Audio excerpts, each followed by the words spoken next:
बदलापुर गांव में एक दिन बहुत भयंकर तूफान आया। तूफान के साथ बारिश होने लगी, बिजलियां कड़कने लगीं।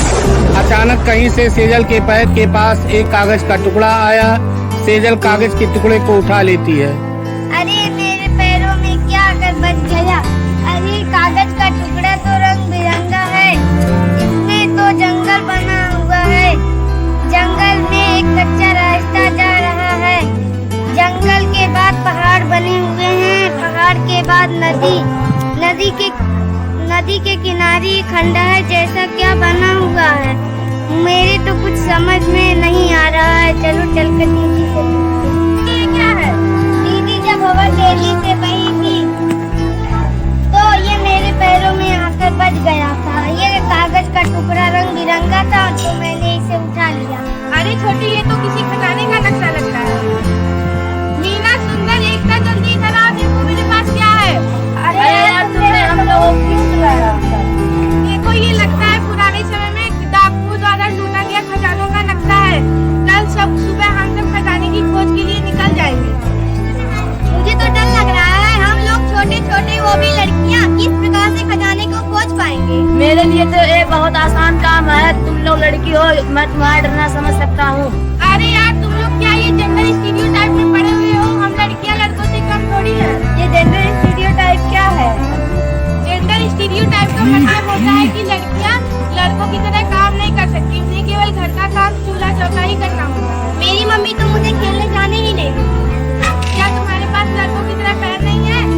क्या तुम लड़कों की तरह चल नहीं सकती, या फिर तुम लड़कों की तरह सोच नहीं सकती? मैं दौड़ भी सकती हूँ और चल भी सकती हूँ। तो फिर तुम्हें किस बात का डर है? तो माँ ऐसा क्यों कहती है? हो सकता है पुरानी परंपराओं के अनुसार उनके साथ भी ऐसा किया गया हो। तो हम कल खजाने की खोज के लिए निकल जाएंगे। उसके लिए हमें कुछ चीजों की आवश्यकता पड़ सकती है, जैसे लाठी, चाकू, रस्सी। अगले दिन सभी खजाने की खोज के लिए जंगल में निकल पड़ते हैं। जंगल में पेड़ों पर तीर के निशान लगे हुए थे, जो जंगल से होते हुए गहरी खाई तक पहुंच जाते हैं। खाई को पार करने का विचार करते हुए तभी सुंदर कहता है, इसका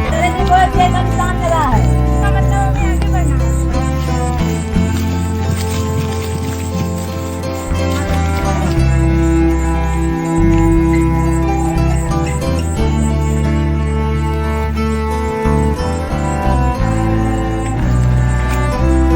अरे देखो, यहाँ पर भी तीर का निशान लगा हुआ है।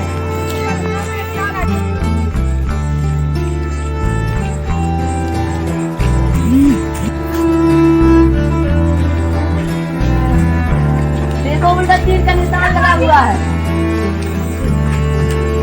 इसमें तो पहले लिखी हुई है, जो झूला झूले वो पाए आराम, झूले से आगे बढ़कर पाए समाधान।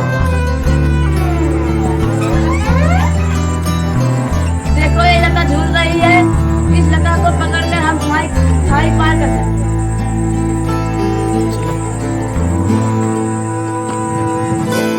नहीं, मुझे तो डर लग रहा है। मैं कैसे खाई पार कर सकती हूँ?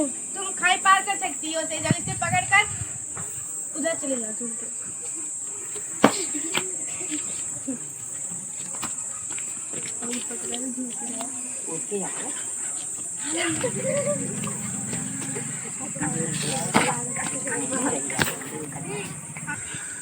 खाई को पार करके सब खंडहर की ओर आगे बढ़ते हैं।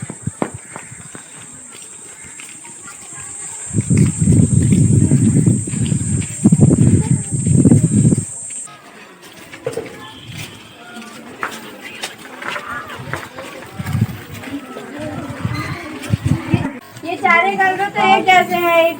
खजाना किस कमरे में होगा? देखो, 4 नंबर पर खिलौने मुखेटे हैं, हो ना हो खजाना इसी कमरे में है। तो चलो खजाने को खोजने चलते हैं। नहीं, हम अंदर नहीं जाएंगे। क्या फालतू की बातें कर रहे हो? कहीं वास्तविकता में भी भूत प्रेत होते हैं क्या? गुरु जी ने क्या कहा है, तुम सबको पता नहीं है? नहीं, हम नहीं जाएंगे। चलो, तुम सब नहीं जाओगे तो मैं ही अंदर जाती हूँ।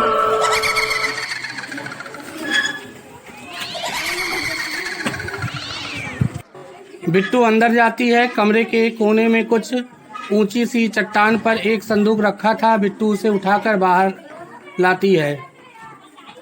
सभी खुशी से उछल पड़ते हैं।